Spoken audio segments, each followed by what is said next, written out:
Je veux commencer ici, dans Matthieu chapitre 11.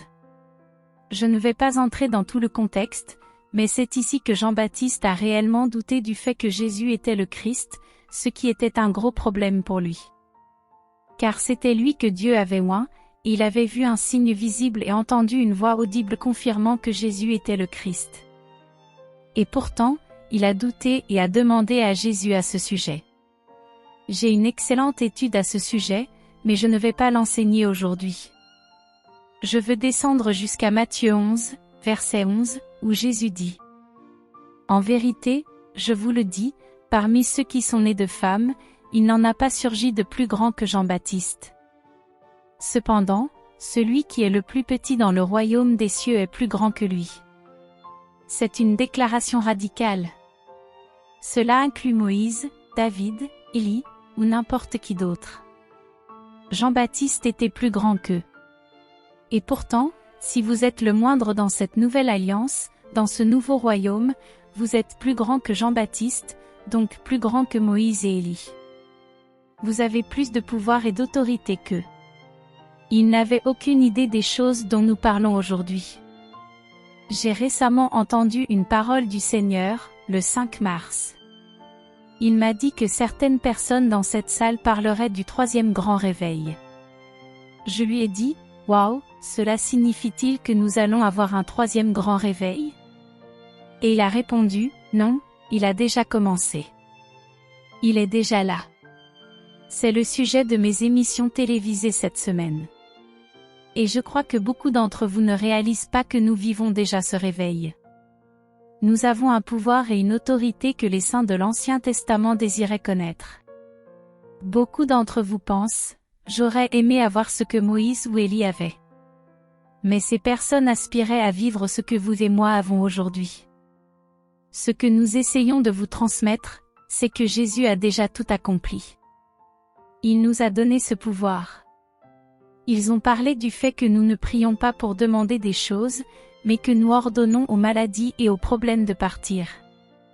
Pourtant, la plupart des gens s'approchent de Dieu comme des mendiants, sans comprendre ce qu'ils possèdent déjà. Si vous vous sentez comme le plus petit saint dans cette salle, sachez que vous avez plus d'autorité et de pouvoir que n'importe quel personnage de l'Ancien Testament. Dans Matthieu 11, 12, il est écrit : « Depuis les jours de Jean-Baptiste jusqu'à présent, le royaume des cieux est forcé, et ce sont les violents qui s'en emparent. » Pendant longtemps, je ne comprenais pas ce que cela signifiait. Mais voici ce que je crois que le Seigneur voulait dire : vous devez adopter une attitude violente envers la guérison. Elle vous a été achetée, elle n'est pas facultative. Au lieu d'approcher le Seigneur comme un mendiant, en demandant « Dieu, veux-tu me guérir ?», vous devez adopter une attitude qui affirme « Tu as déjà pourvu à ma guérison, et je refuse que la maladie ou la souffrance me vole cela. » La plupart des chrétiens que je rencontre sont passifs. Beaucoup viennent me voir avec une longue liste de problèmes de santé, et je leur demande parfois « Pourquoi avez-vous laissé cela arriver ?» Et souvent, ils répondent « Je n'avais pas de contrôle. » Mais c'est une mauvaise attitude. La guérison n'est pas quelque chose à accomplir, c'est déjà fait. Par ces blessures, vous avez été guéri. 1 Pierre 2, 24. Jésus a déjà fait sa part. Je sais que cela peut sembler choquant, mais Jésus ne guérit pas les gens aujourd'hui, il vous a déjà guéri il y a 2000 ans. Il s'agit de recevoir ce que Dieu a déjà pourvu. Vous devez déclarer, « Seigneur, tu l'as fait, et je prends ce qui m'appartient au nom de Jésus. » Isaïe 45, 11 dit, « Concernant l'œuvre de mes mains, commandez-moi. » C'est comme l'électricité dans un bâtiment, elle est déjà produite et livrée, mais vous devez appuyer sur l'interrupteur pour l'activer. Ce n'est pas que vous commandez la compagnie d'électricité, mais l'énergie est à votre disposition. De la même manière, Dieu a déjà accompli son œuvre. Nous avons plus de pouvoir et d'autorité que les personnages de l'Ancien Testament, mais beaucoup de chrétiens s'approchent de Dieu comme des mendiants. Il est temps d'adopter une nouvelle attitude, vous devez résister au diable et aux maladies avec une colère sainte. Refusez de permettre à l'ennemi de vous voler ce que Jésus vous a donné. Beaucoup d'entre vous ne me connaissent pas, et vous ne comprendrez peut-être pas mes motivations, mais je vous dis que la seule raison pour laquelle je dis cela, c'est pour illustrer un point. Je ne crois pas à la maladie. Je ne tombe pas malade. Cela fait 53 ans, et j'ai eu 2 rhumes. Ces 2 fois étaient dues à une fatigue extrême. Une fois, j'ai parlé 41 heures en une semaine, puis 40 heures la semaine suivante, et j'ai attrapé un rhume. Une autre fois, après un voyage de 72 heures sans sommeil, j'ai dû déboucher un drain dans un étang gelé, et j'ai attrapé un rhume. Voilà, 2 rhumes en 53 ans. Je ne tombe pas malade. Je refuse d'être malade. Certaines personnes pensent que c'est de l'arrogance, d'autres que c'est mal, et elles disent, tu verras, ça arrivera. Eh bien, cela fait 53 ans que j'attends, et je ne tombe toujours pas malade. La raison pour laquelle je dis cela, c'est que Daniel Hamad, qui dirige notre école de guérison, m'a accompagné pendant 1 ou 2 semaines. Après avoir voyagé avec moi, il m'a dit, maintenant, je comprends pourquoi tu ne tombes jamais malade. Tu détestes la maladie. Je déteste la maladie. Beaucoup de gens la tolèrent. Voici comment je le vois, tant que vous pouvez supporter d'être malade, vous le serez. Mais quand vous arrivez à un point où vous dites, j'en ai assez d'être malade et fatigué, et que vous le faites avec la puissance du Seigneur, cette attitude change tout. Brian a parlé des revivalistes tels que T.L. Osborne, Jack Coe, ou Smith Wigglesworth. Ces gens étaient violents dans leur approche. J'ai prêché dans un endroit en Angleterre où Smith Wigglesworth prêchait souvent. Nous avons vu des choses incroyables là-bas. Smith Wigglesworth était souvent critiqué. On disait de lui qu'il était en colère ou méchant, car il criait, frappait ou bousculait des gens. Quand on lui demandait pourquoi il faisait cela, il répondait, « Je suis après le diable. Je n'y peux rien si votre corps est sur mon chemin. » Une fois, il avait un bébé sur scène, je ne vous dis pas de faire cela, bien sûr. Je ne me souviens plus du problème exact, mais il a pris le bébé et l'a donné un coup de pied de la scène jusqu'au premier rang. Et saviez-vous qu'avant même que le bébé touche le sol, il était guéri? Encore une fois, je ne dis pas que vous devez faire cela, mais vous devez avoir cette attitude. Vous devez refuser de voir la maladie comme une option. Beaucoup de gens considèrent la guérison comme quelque chose d'optionnel, mais c'est une partie intégrante de ce que Jésus a accompli par sa mort. Dans Psaume 103, 1, 3, il est dit « Mon âme, bénis l'Éternel, et n'oublie aucun de ses bienfaits. C'est lui qui pardonne toutes tes fautes, qui guérit toutes tes maladies. » Le pardon des péchés et la guérison des maladies sont mis au même niveau.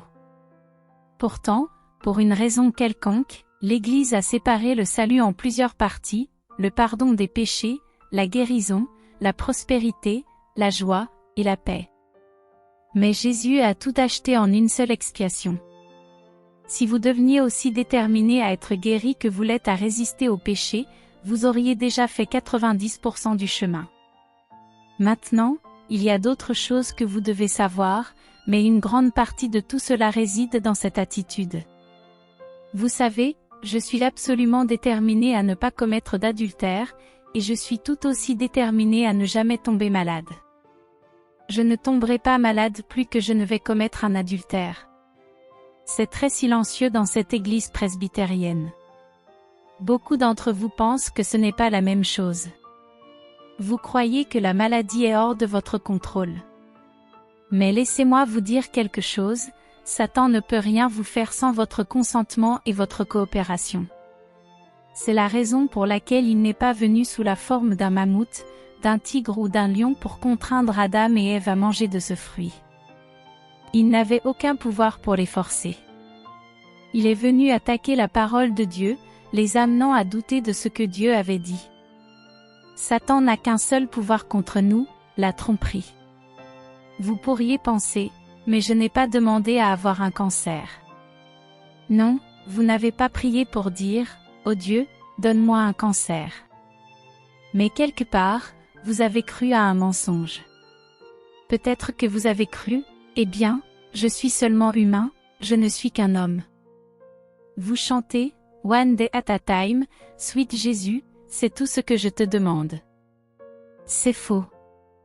Vous n'êtes pas seulement un homme ou une femme. Vous avez le Saint-Esprit vivant pleinement en vous. Vous avez la même puissance qui a ressuscité Jésus-Christ d'entre les morts, Éphésiens 1, 19. Si vous compreniez votre puissance et votre autorité, comme Jésus l'a dit, que vous êtes plus grand que Moïse ou qu'Élie, vous ne laisseriez pas ces pensées envahir votre esprit, des pensées qui amènent la maladie, comme « je suis seulement humain » ou « le cancer est incurable ». Tout cela, ce sont des mensonges.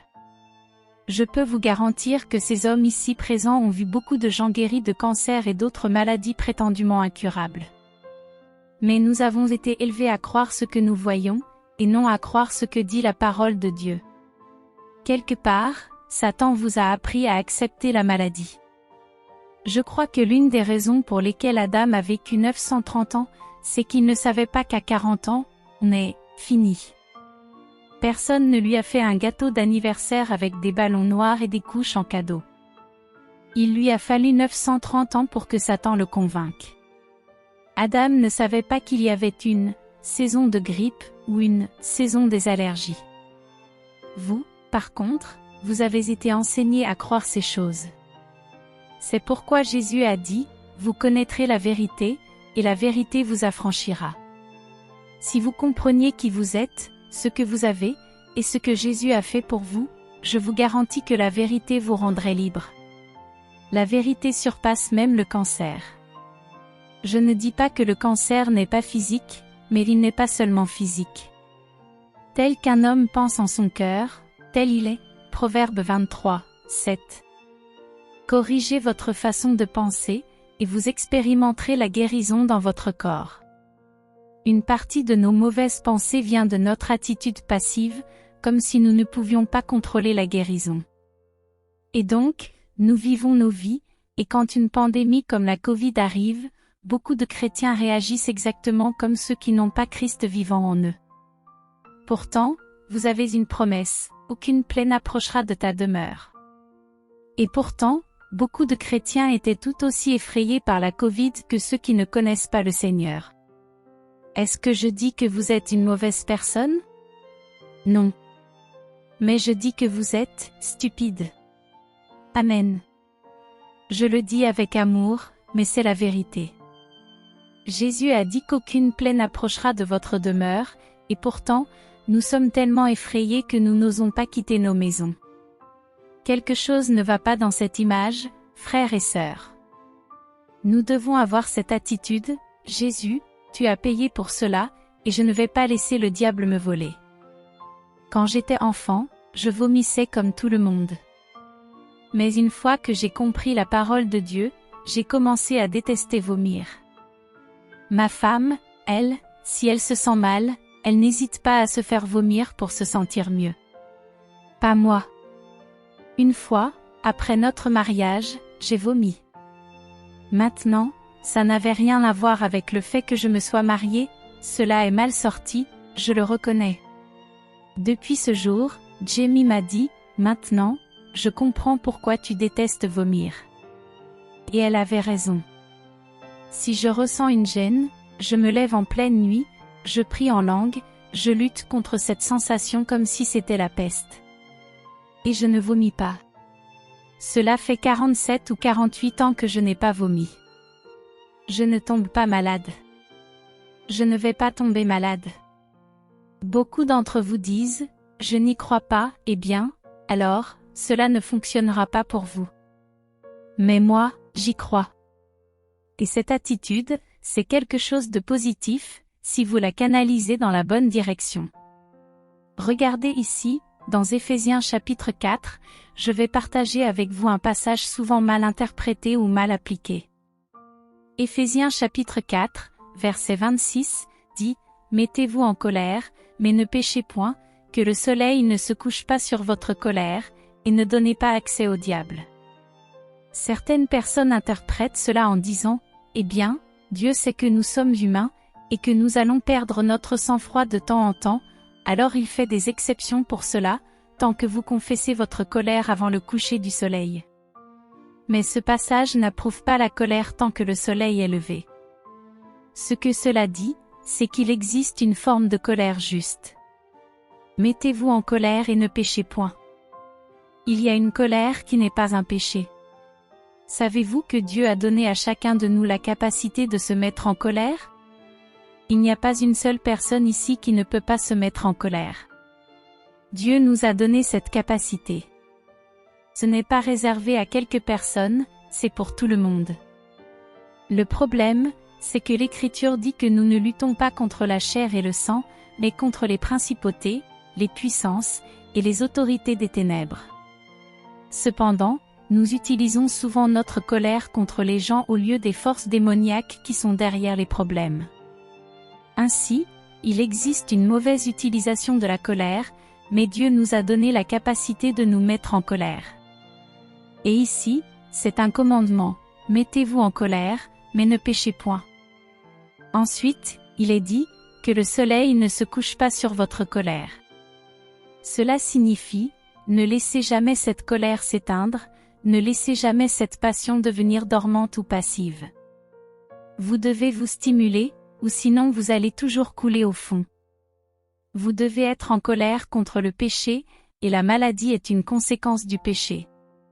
Vous devez détester la maladie. Non pas haïr les gens malades, mais haïr la maladie elle-même. Nous sommes devenus complaisants à l'égard de la maladie. L'une des raisons pour lesquelles vous voyez tant de gens guéris dans d'autres pays, comparés aux États-Unis, c'est qu'ailleurs, ils n'ont pas fait de la maladie une amie, comme nous l'avons fait ici. Nous avons tellement de médicaments, des lois pour les personnes handicapées qui permettent de fonctionner en fauteuil roulant, et des programmes de sécurité sociale ou d'aide financière. Mais dans d'autres pays, si vous ne pouvez pas fonctionner, vous mourrez ou vous devenez mendiant. Ces gens-là sont motivés. Nous, en revanche, avons appris à tolérer la maladie et à vivre avec elle.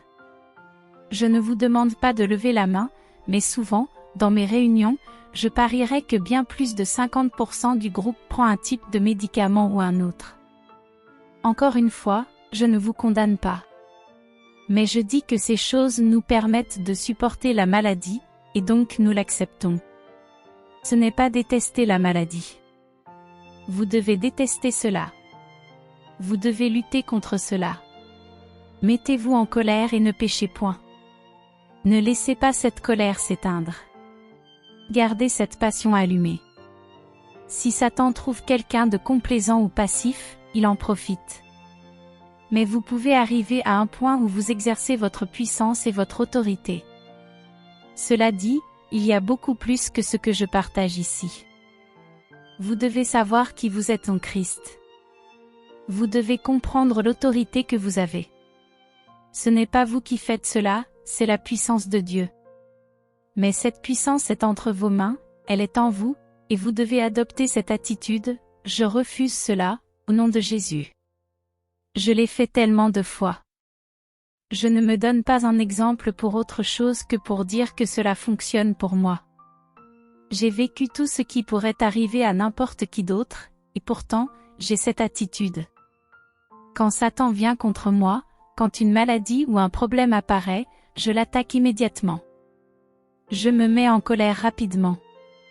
Je refuse de vivre avec des problèmes, et je ne crois pas que je doive le faire, parce que Jésus a payé pour ma guérison. Grâce à cela, j'ai vu Satan fuir devant moi. J'ai des rapports médicaux montrant que j'ai été guéri de maladies incurables. Une fois, je crois même avoir eu une crise cardiaque. Je ne suis pas sûre, mes 2 amis étaient là pour prier pour moi, et la guérison de Dieu est venue dans mon corps. J'ai été complètement rétabli. Cela remonte à 25 ans. Je courais ici, sous la neige, en descendant une colline très raide, presque aussi haute que ce plafond. Je descendais la pente en traversant de côté au lieu de la descendre tout droit. À chaque pas, vous glissiez d'1 ou 2 pieds à cause de la neige au sol. À un moment, mon pied gauche s'est accroché à une racine d'arbre, et là, j'ai senti un craquement dans ma cheville. Cela m'a fait très mal, et j'ai roulé tout en bas de la colline. J'étais à 8 miles de chez moi, environ 13 km, il faisait 20 degrés Fahrenheit, environ moins 6 degrés Celsius, et il y avait de la neige au sol. À ce moment-là, je me suis dit, je refuse cela. Je me suis levée en criant, au nom de Jésus, et j'ai couru les 8 miles pour rentrer chez moi. Le lendemain matin, ma cheville était noire et bleue, mais en un jour, elle était revenue à la normale, et j'allais parfaitement bien. Amen. Vous devez avoir ce genre d'attitude, Jésus, je crois en toi. Tu as payé pour cela, et au nom de Jésus, je refuse de vivre comme ça. Dans le 3e chapitre du livre des Actes, Pierre et Jean allaient au temple à l'heure de la prière, et ils ont vu un homme boiteux de naissance.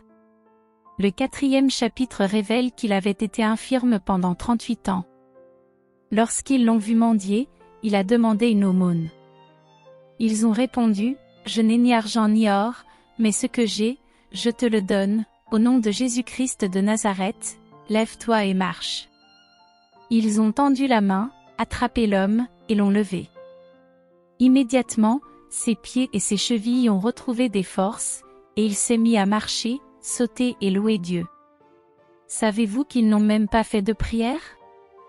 Ils n'ont pas dit, « Ô Dieu, nous savons que nous ne sommes rien, que nous n'avons rien, et que nous ne pouvons rien faire, mais toi, tu peux guérir cet homme. Veux-tu tendre ta main, le toucher et le guérir? » Non. Ils ont dit, « Ce que j'ai, je te le donne. » Je n'ai pas le temps d'expliquer tous ces détails, mais je ne dis pas que cela vient de moi-même. En moi-même, je ne peux rien faire. Jésus a dit, « Sans moi, vous ne pouvez rien faire. » Je suis entièrement d'accord avec cela. Mais je ne suis jamais sans lui. Il vit en moi, et par lui, je peux tout faire. J'ai en moi la puissance de résurrection. Elle n'est pas là-bas, quelque part dans les cieux, que je dois prier pour la faire descendre. Elle est déjà en moi. Voilà ce que beaucoup de gens manquent de comprendre. Ils viennent voir des hommes comme Bill Johnson ou Randy Clark en disant, « Vous êtes loin, priez pour moi. » Mais ce qu'ils ne réalisent pas, c'est que vous avez exactement la même puissance en vous. Vous n'avez peut-être pas la même révélation ou connaissance pour l'utiliser de la même manière, mais c'est un autre sujet. Je compare cela à courir un marathon. À moins d'avoir un problème physique, saviez-vous que chaque personne ici pourrait courir un marathon? Mais vous ne pouvez pas le faire aujourd'hui. Vous auriez besoin de vous entraîner, de vous préparer. J'ai essayé de courir un marathon une fois, mais je me suis entraîné trop rapidement, et je me suis blessé. La distance maximale que j'ai parcourue d'un coup était un semi-marathon, 13,1 miles ou environ 21 km. Mon point est que vous devez vous entraîner. Cela prend au moins 1 an pour se préparer à un marathon. De la même manière, chaque personne ici peut faire ce que ces hommes de foi font, mais pas nécessairement aujourd'hui. Vous devez renouveler votre esprit et le développer. Mais la puissance de Dieu est déjà en vous. C'est ce que Pierre et Jean disaient, ce que j'ai. Si vous disiez cela dans beaucoup d'églises aujourd'hui, j'ai la puissance de Dieu et je vais vous guérir, on vous mettrait à la porte. Mais c'est la vérité. Dans Matthieu chapitre 10, quand Jésus a envoyé ses disciples, il leur a dit, « Guérissez les malades, purifiez les lépreux, ressuscitez les morts, chassez les démons. » Vous avez reçu gratuitement, donnez gratuitement. Remarquez qu'il ne leur a pas dit de prier pour les malades. Ce n'est pas une erreur de prier pour eux. Jacques 5 dit que si quelqu'un est malade, qu'il appelle les anciens de l'Église pour qu'ils prient pour lui. Mais il n'y a pas de commandement de prier pour les malades. Il y a un commandement de les guérir. Cela change tout. Si vous priez simplement et laissez tout entre les mains de Dieu, c'est différent. Mais si vous dites « J'ai la puissance », cela vous met au défi d'agir dans la foi. La vérité, c'est que cette puissance de résurrection est déjà en vous. Elle est là, et il s'agit de l'activer. Je vais condenser tout cela, mais dans Éphésiens 2, 8, il est dit, « Car c'est par la grâce que vous êtes sauvés, par le moyen de la foi. Et cela ne vient pas de vous, c'est le don de Dieu. Ce n'est point par les œuvres, afin que personne ne se glorifie. Cela dit que vous êtes sauvés par la grâce, c'est la part de Dieu, par le moyen de la foi, c'est votre part. Ce n'est pas l'un ou l'autre, vous êtes sauvés par une combinaison des deux, grâce et foi. C'est comme le sodium et le chlorure. Savez-vous que si vous mangez du sodium pur, cela peut vous tuer? Et si vous consommez du chlorure seul, cela peut aussi vous tuer. Mais quand vous les mélangez, cela devient du sel, et sans sel, vous mourrez. De la même manière, la grâce seule peut vous tuer. Si tout ce que vous faites, c'est dire, c'est à Dieu de décider qui guérir, tout dépend de sa souveraineté, cela peut vous paralyser spirituellement. Si vous approchez le salut en disant, Seigneur, si tu veux me sauver, je suis prêt, sauve-moi, cela ne marchera pas. Dieu a déjà tout accompli. Il vous a dit, si tu confesses de ta bouche le Seigneur Jésus et si tu crois dans ton cœur que Dieu l'a ressuscité des morts, tu seras sauvé. Vous devez agir et saisir ce que Dieu vous a donné. C'est cela, la foi, une réponse positive à ce que Dieu a déjà accompli.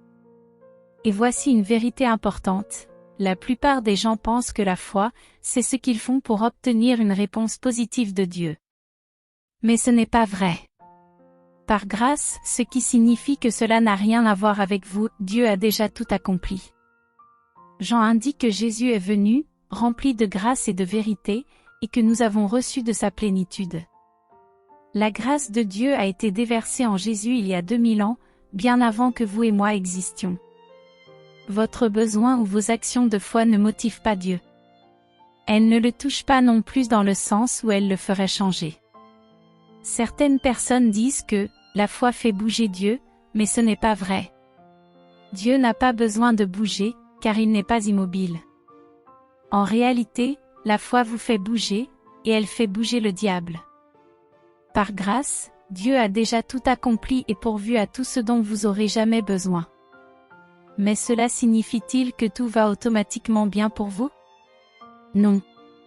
C'est là que certains se trompent. S'ils se concentrent uniquement sur la grâce, ils disent, cela n'a rien à voir avec vos bonnes actions, vos prières ou votre jeûne. Vous n'avez rien à faire, tout dépend de Dieu. Bien sûr, il y a une part de vérité là-dedans, mais cela peut vous rendre passif. Tite 2, 11 dit que, la grâce de Dieu, source de salut pour tous les hommes, a été manifestée. En grec, cela signifie qu'elle est déjà apparue pour tous les hommes. Elle nous enseigne à renoncer à l'impiété et aux convoitises mondaines. La grâce de Dieu a été offerte à tous les hommes, y compris à des personnes comme Hitler. Jésus a payé pour les péchés d'Hitler comme il a payé pour les vôtres et les miens. Mais nous ne sommes pas sauvés par la grâce seule. Nous sommes sauvés par la grâce, par le moyen de la foi. Autant que nous le savons, Hitler n'a pas répondu positivement à ce que Jésus avait accompli. Il a suivi sa propre voie et rejeté la grâce. Ainsi, le salut ne s'appliquait pas à lui, bien qu'il ait été pourvu par la grâce. Si vous ne comprenez pas cela, vous risquez de tomber dans l'un des deux fossés spirituels. Là où je vis, il y a une route de terre avec des fossés de chaque côté. Si vous commencez à aller trop d'un côté et que vous corrigez trop fort, vous tombez dans l'autre fossé. Et un fossé n'est pas mieux que l'autre. Si vous ne restez pas au milieu de la route, vous n'arriverez pas à destination. D'un côté, il y a les gens qui parlent seulement de grâce et disent, tout dépend de Dieu, ce n'est pas vos prières, votre jeûne ou quoi que ce soit d'autre.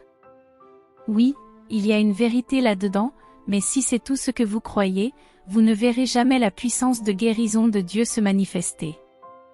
Parce que ce n'est pas seulement la grâce de Dieu, c'est la grâce par le moyen de la foi. De l'autre côté, il y a ceux qui parlent uniquement de foi. Ils disent, vous devez croire en Dieu, la foi fait bouger Dieu, votre foi fait que Dieu agit. Mais ce n'est pas vrai. Dieu ne répond pas à vos actions de foi. Ce que Dieu fait pour vous, il le fait par grâce. Il a pourvu à votre guérison il y a 2000 ans, avant même que vous soyez malade. Vos actions n'obligent pas Dieu à faire quoi que ce soit. Vos actions, votre foi, ne font qu'approprier ce que Dieu a déjà pourvu par grâce. Si Dieu n'a pas déjà pourvu quelque chose par grâce, votre foi ne peut pas le faire venir à l'existence. Vous ne pouvez pas forcer Dieu à agir. Tout ce que vous pouvez faire, c'est vous approprier ce qu'il a déjà pourvu. Vous devez adopter cette attitude où vous savez ce qui vous appartient, où vous savez que Dieu vous a donné l'autorité. Vous avez la procuration pour agir en son nom. Vous ne commandez pas Dieu dans le sens où vous seriez plus grand que lui, mais vous activez la puissance qu'il vous a déjà donnée. Et vous devez comprendre cela. Quand vous agissez dans la foi, vous ne forcez pas Dieu à faire quelque chose. Vous faites plier votre chair, vous faites fuir le diable, vous chassez les démons, et ainsi de suite. Mais vous devez adopter cette attitude. Je vais vous raconter une histoire. Je viens d'Arlington, au Texas, où j'ai grandi. Une femme là-bas avait démarré une école biblique avec une dizaine de femmes. Elles se sont concentrées sur Marc 11, 23-24. Le verset 24 dit, « Tout ce que vous demanderez en priant, croyez que vous l'avez reçu, et cela vous sera accordé. » Cette femme désirait que Kenneth Copeland devienne son mari. Elle a donc proclamé qu'il lui était destiné. Quant à Gloria Copeland, qui était mariée à Kenneth, cette femme a dit, « Je peux avoir tout ce que je déclare. » Elles ont donc maudit Gloria et ont commandé qu'elle meure pour qu'elle ne soit plus un obstacle. Dans leur école biblique, elles ont même organisé une cérémonie de mariage spirituel entre cette femme et Kenneth Copeland. Elle attendait simplement que Gloria disparaisse pour pouvoir épouser Kenneth. La plupart des gens, en entendant cela, disent « C'est mal. » Mais pourquoi? Marc 11, 24 ne dit-il pas « Tout ce que vous demandez ». Pourquoi ne pouvez-vous pas réclamer le conjoint de quelqu'un d'autre? Pourquoi ne pouvez-vous pas ordonner que celui qui bloque vos bénédictions disparaisse? La réponse est simple. Les gens ne comprennent pas que votre foi ne force pas Dieu à faire quoi que ce soit. La foi ne peut qu'approprier ce qui a déjà été pourvu par Dieu. Et Dieu n'a pas pourvu au meurtre ni à l'adultère dans son expiation. Vous ne pouvez pas demander ces choses. C'est pour cette raison que vous ne pouvez pas prendre Marc 11, 24 pour dire « Je vais braquer une banque, et je confesse de ma bouche que je ne serai pas attrapé, au nom de Jésus. » Dieu n'a pas pourvu au vol pour vous dans l'expiation. Si vous comprenez cela, cela enlève toute lutte dans la foi, car la foi n'est pas quelque chose que vous faites pour faire bouger Dieu. La foi est simplement votre réponse positive à ce qu'il a déjà accompli. Quand j'étais enfant, j'ai été sauvé à l'âge de 8 ans. La semaine avant, j'ai assisté à une école biblique de vacances. Notre famille avait son propre banc à l'église, juste au premier rang. Mais à cause de l'école biblique, nous étions 600 enfants, et j'étais au dernier rang dans un grand auditorium. Un homme a sorti un billet d'$1, cela vous montre combien c'était il y a longtemps, et il a dit « Je donnerai ce billet au premier enfant qui viendra le prendre. » J'étais frustré d'être si loin à l'arrière. Aussitôt, 20 ou 30 enfants se sont précipités vers lui, criant qu'ils le voulaient. Mais il gardait sa main en l'air et répétait « Je donnerai ce billet au premier enfant qui viendra le prendre. » Tout le monde se demandait pourquoi personne ne l'avait encore pris. Finalement, mon esprit rapide a compris ce qu'il voulait dire. Je me suis levé, j'ai couru vers lui, j'ai poussé les autres enfants, j'ai grimpé sur son bras et j'ai attrapé ce billet. Il a dit « Vous vouliez tout ce billet, mais c'est le premier enfant qui l'a pris. » Il a utilisé cela pour illustrer le salut. Jésus a payé pour les péchés du monde entier, mais vous devez vous lever et le prendre par la foi. Votre foi ne force pas Jésus à mourir pour vous. Il est mort pour vous il y a 2000 ans, avant même que vous soyez nés, avant que vous ayez jamais péché. Mais Dieu prouve son amour envers nous en ce que, lorsque nous étions encore des pécheurs, Christ est mort pour nous. Romains 5, 8. Vous n'avez rien fait pour mériter la grâce de Dieu. Si vous pouviez faire quoi que ce soit pour la mériter, ce ne serait pas de la grâce. Mais vous devez répondre. Si vous ne confessez pas Jésus comme votre Seigneur, vous ne recevrez pas ce salut qu'il a déjà pourvu. Vous devez mélanger la grâce et la foi ensemble. C'est ainsi que vous avez été sauvés. Vous n'êtes pas venu en disant, « Seigneur, si c'est ta volonté, sauve-moi ». Si vous aviez abordé le salut de cette façon, vous n'auriez jamais été sauvés. Quelqu'un vous a proclamé que tout était déjà accompli, Jésus est mort pour vos péchés, il les a déjà pris en charge. Ce n'est pas une question de savoir s'il veut vous pardonner, il vous a déjà pardonné. La question est, allez-vous l'accepter? Parce qu'on vous a présenté cela de cette manière, vous vous êtes levé et vous l'avez pris. Et je peux garantir qu'il y a des moments où vous ne vous sentez pas sauvé, où vous vous demandez si vous avez vraiment été transformé. Pourtant, vous retournez à ce que dit la parole, et vous tenez ferme. Colossiens 2, 6 dit, « Ainsi donc, comme vous avez reçu le Seigneur Jésus-Christ, marchez en lui. » Cela signifie que de la même manière que vous avez été sauvés, vous devez aussi recevoir la guérison. Vous devez avoir la même attitude. Vous savez que vous avez été sauvés et vous ne doutez pas de cela. Vous devez faire la même chose pour la guérison. Pourtant, beaucoup de chrétiens hésitent. Tu t'es disputé en chemin vers l'église, tu t'es retrouvé dans une argumentation, et le chrétien moyen aurait complètement cédé, se disant « Ah, maintenant je sais pourquoi Dieu ne va pas me guérir. » Et c'est parce que tu te relis à Dieu en fonction de tes propres œuvres, de tes propres efforts, comme si tu devais le mériter. Mais ce n'est pas ainsi que tu as été sauvé, et ce n'est pas non plus ainsi que tu seras guéri. Tu dois reconnaître que c'est déjà réglé, Jésus l'a déjà fait. La guérison t'est fournie, c'est le pain des enfants. Le Seigneur ne te refusera pas plus la guérison que le salut. Et tu ne devrais pas céder à la maladie plus que tu ne céderais à l'adultère, au mensonge ou au vol. Tu dois avoir une attitude et reconnaître que Dieu ne te refusera jamais cela. Et quand tu combines ces deux éléments, tu obtiens une attitude qui chasse littéralement le diable. Tu résistes au diable et il fuira loin de toi. Un jour, un homme est venu me voir et m'a dit, « J'ai fait cela, j'ai résisté au diable et il ne m'a pas fui. » Et je lui ai répondu, « Alors qui dois-je croire, toi ou Dieu? Dieu dit que si tu résistes au diable, il fuira. » Eh bien, j'ai résisté au diable. Le mot « résister » signifie lutter activement contre lui. C'est la même chose, tu dois devenir violent. Tu dois en arriver à un point où tu ne t'accommoderas pas de moins que ce que Dieu t'a donné. J'ai écrit un livre intitulé « Vivre dans le meilleur de Dieu » et la première moitié du livre parle de la raison numéro 1 pour laquelle les gens ne vivent pas dans le meilleur de Dieu, c'est parce qu'ils se contentent du second meilleur. Tant que tu peux vivre sans le meilleur de Dieu, tu vivras ainsi. Tant que tu peux vivre avec la maladie, tu le feras. Tant que tu as des mécanismes de gestion et que cela te suffit, tu continueras ainsi. Mais tu dois arriver à un point où tu vises le meilleur de Dieu et tu ne te contentes pas du second meilleur. Tu dois adopter cette attitude.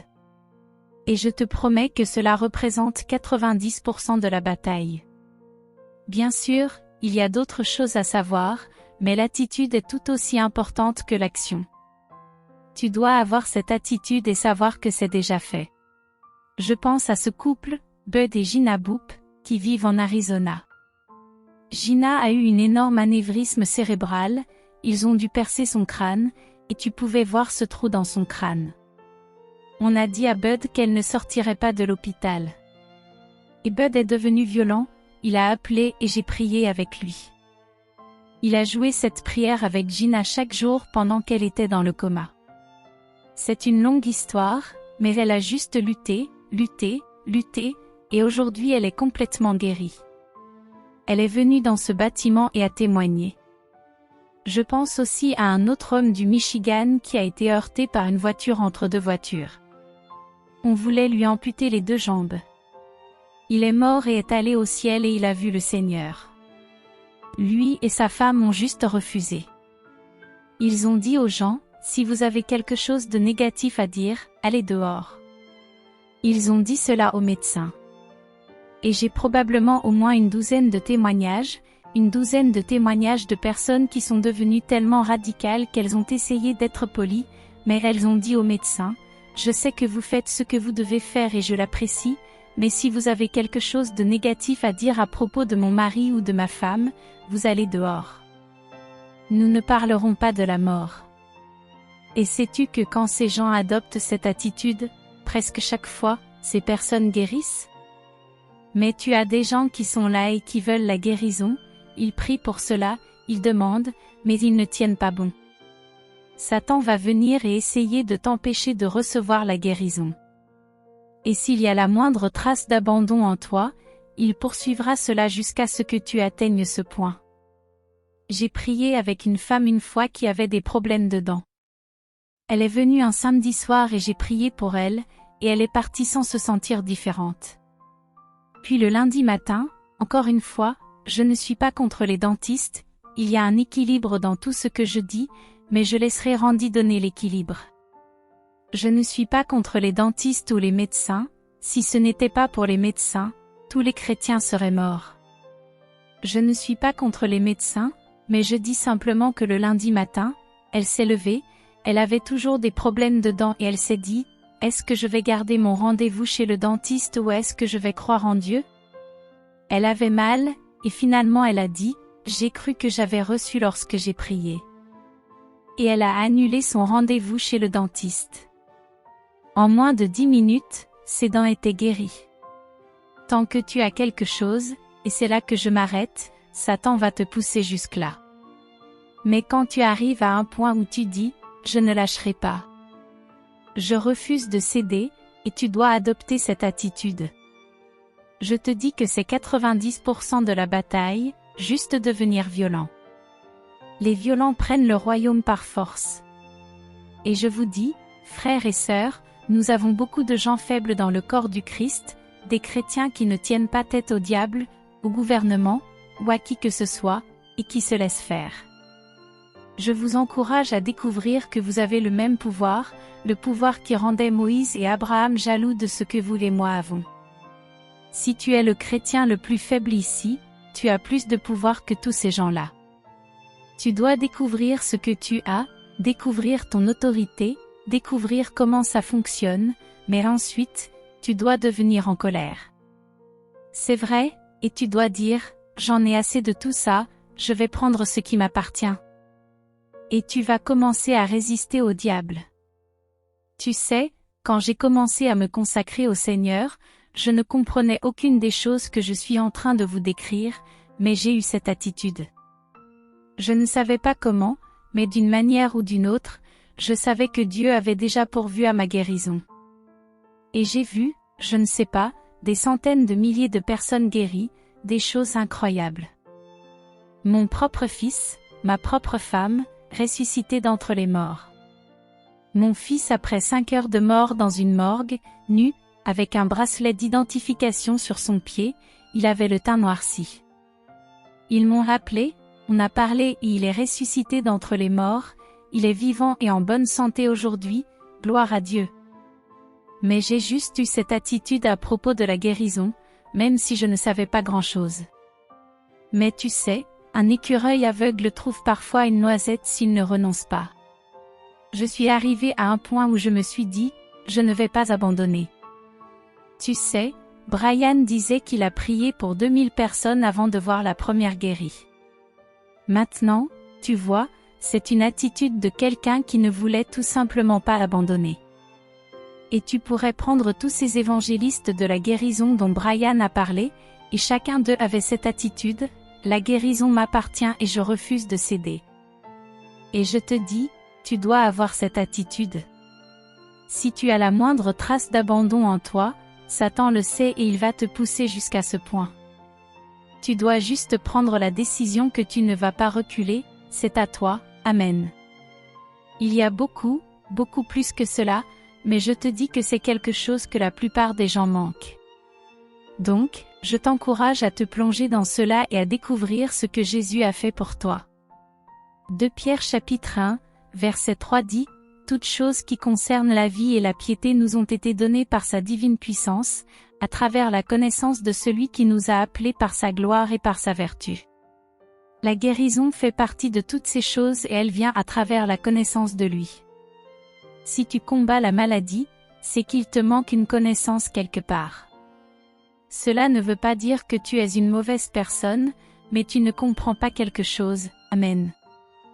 Nous devons renouveler notre esprit, et je crois qu'à mesure que nous le ferons, nous allons voir de grandes guérisons se manifester.